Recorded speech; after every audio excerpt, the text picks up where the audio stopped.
Olá, irmãos! Vocês têm noção de como morreram ou seja desencarnaram os apóstolos de Jesus? Existem diferentes relatos históricos e tradicionais sobre as mortes dos apóstolos de Jesus, mas é importante notar que nem todos os detalhes são amplamente aceitos ou corroborados por evidências históricas sólidas. A seguir, fornecerei um resumo geral das informações mais comumente mencionadas sobre as mortes dos apóstolos, com base na tradição cristã.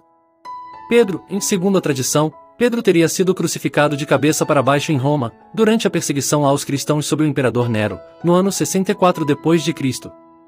Paulo foi decapitado em Roma, também durante a perseguição de Nero, no ano 67 d.C.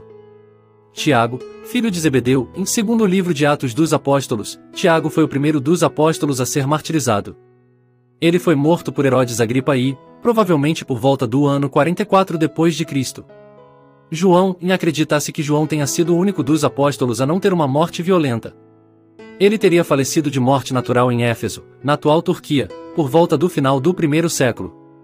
André, há relatos que sugerem que André foi crucificado na Grécia, na cidade de Patras, no formato de uma cruz em forma de X, conhecida como Cruz de Santo André. Tomé, segundo a tradição, Tomé teria sido martirizado na Índia, onde teria sido perfurado por lanças. Tiago, filho de Alfeu, pouco se sabe sobre a morte de Tiago, filho de Alfeu. Alguns relatos sugerem que ele tenha sido apedrejado ou crucificado. Mateus, na tradição afirma que Mateus foi martirizado na Etiópia, embora os detalhes específicos não sejam amplamente conhecidos. Bartolomeu, acredita-se que Bartolomeu tenha sido esfolado vivo e crucificado. Filipe, a tradição menciona que Filipe foi crucificado na cidade de Herápolis, na Frígia, a atual Turquia. Simão, o Zelote, poucos registros existem sobre a morte de Simão, o Zelote. Alguns relatos sugerem que ele tenha sido crucificado. Judas Tadeu, as informações sobre a morte de Judas Tadeu são escassas, mas algumas tradições sugerem que ele tenha sido martirizado ou apedrejado. É importante reiterar que os detalhes sobre as mortes dos apóstolos são baseados em tradições históricas e relatos não canônicos, portanto, devem ser interpretados com cautela. Além disso, a falta de registros históricos sólidos torna difícil estabelecer com precisão os eventos específicos relacionados às mortes dos apóstolos de Jesus. Na doutrina espírita, a morte é entendida como a separação do espírito e do corpo físico, marcando o início de uma nova etapa na jornada espiritual. De acordo com os princípios espíritas, a vida após a morte é composta por diferentes planos ou esferas espirituais, onde os espíritos são acolhidos de acordo com seu estado moral e evolutivo.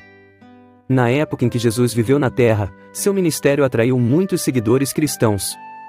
Quando esses cristãos deixavam o plano físico através da morte, eram recebidos nas esferas espirituais superiores por espíritos benfeitores e instrutores que os auxiliavam em sua transição. Esses espíritos superiores, em geral, orientavam os recém-chegados sobre sua nova condição, explicando-lhes que haviam deixado o corpo físico para ingressar em uma nova realidade espiritual. Eles eram encorajados a refletir sobre sua vida na Terra, suas ações, sentimentos e pensamentos, e a buscar o autoconhecimento e o progresso espiritual.